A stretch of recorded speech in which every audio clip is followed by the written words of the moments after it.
বিভিন্ন দাবিতে সাভার ঢাকা আরিচা মহাসড়কের উলাইল এলাকা অবরোধ করে রেখেছে সোয়েটার তৈরির কারখানার শ্রমিকরা। সকাল 10টা থেকে তারা ঢাকা আরিচা মহাসড়ক অবরোধ করে রাখেন। বিস্তারিত দেখুন রিপোর্টে।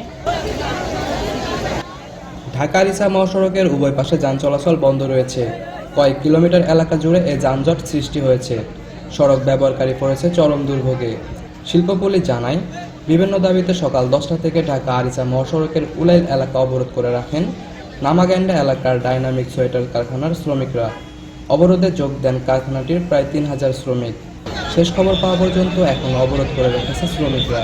সেখানে সেনাবাহিনীর পাশাপাশি পুলিশের সাজোয়া যানবাহন প্রস্তুত রয়েছে। মালিকের সাথে কথা বলতে চাই, কিন্তু ওনারা কোনো পদক্ষেপ দিতেছে না, পিটি দিতেছে না। পিটি বলতেছে যে এখানে দেওয়া যাবে না।